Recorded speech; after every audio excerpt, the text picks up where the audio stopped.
इधर मध्य प्रदेश के टीकमगढ़ के बागेश्वर बाबा ने दरबार लगाया। हिंदू राष्ट्र के मुद्दे पर धीरेन्द्र शास्त्री ने कहा है कि भारत हिंदू राष्ट्र था, है और आगे भी रहेगा। उन्होंने दावा किया है कि अब ये घोषित होकर ही रहेगा। आचार्य धीरेन्द्र शास्त्री हर मंच पर हिंदू राष्ट्र का संकल्प लेते हैं। कथावाचक धीरेन्द्र शास्त्री कथा के साथ साथ चमत्कार भी करते हैं, इसीलिए इनके दरबार में अपनी समस्याएं लेकर लोग विदेशों से भी पहुंच रहे हैं। लोगों का ऐसा मानना है कि ये चमत्कार एक ईश्वरीय शक्ति है। ईश्वरीय शक्ति है, शक्ति तो है, उसमें हमें कहीं पर भी कोई डाउट नहीं है। धीरेन्द्र कृष्ण शास्त्री ने टीकमगढ़ में दरबार लगाकर लोगों की समस्याएं सुनी और फिर से हिंदुत्व के मुद्दे पर जोर दिया। उन्होंने एक बार फिर से साफ कर दिया कि उनकी पहली प्राथमिकता हिंदू राष्ट्र ही है।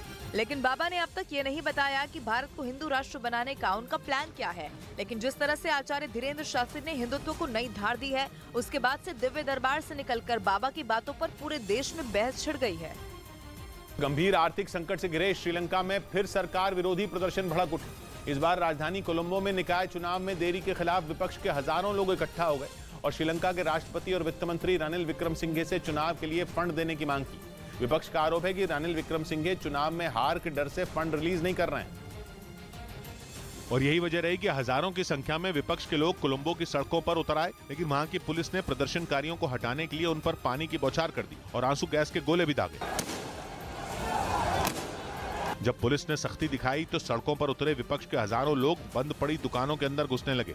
लेकिन पुलिस का मकसद उन प्रदर्शनकारियों को वहां से हटाने का था, लेकिन विपक्ष के लोग भी अपनी जगह डटे रहे और वहां से जाने को तैयार नहीं दिखे। हालांकि सड़कों पर उतरी भारी भीड़ कुछ देर के लिए तितर बितर तो हुई, लेकिन वहां से जाने के लिए नहीं, बल्कि खुद को पुलिस की कार्रवाई से बचाने के लिए। ऐसे में जब प्रदर्शनकारियों ने दुकानों में घुसना चाहा तो पुलिस और उनके बीच धक्का मुक्की शुरू हो गई।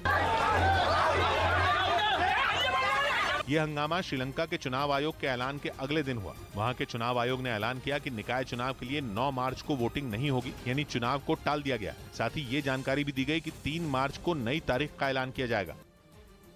इधर दिल्ली हवाई अड्डे पर स्पाइस जेट के चालक दल से कुछ यात्री यहां पर भिड़ गए और जिसके बाद काफी देर तक हवाई अड्डे पर हंगामा होता रहा। पुलिस ने मौके पर पहुंचकर इस पूरे मामले को शांत करवाया।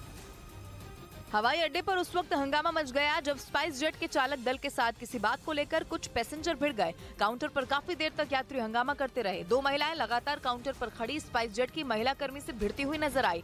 वो लगातार महिलाओं और दूसरे यात्रियों को समझाती दिखी। हंगामा और शोर शराबा सुनकर काउंटर पर कुछ लोग और आ गए और टिकट के पैसे वापसी की मांग करने लगे। काफी देर तक हंगामा होता रहा, जिस वजह से कई उड़ानें भी देरी से चली। हरियाणा के भिवानी में गाड़ी से मिले जले शवों की डीएनए रिपोर्ट आ गई, जिससे इस बात की पुष्टि हो गई कि गाड़ी से मिले वो शव नासिर और जुनैद के ही हैं।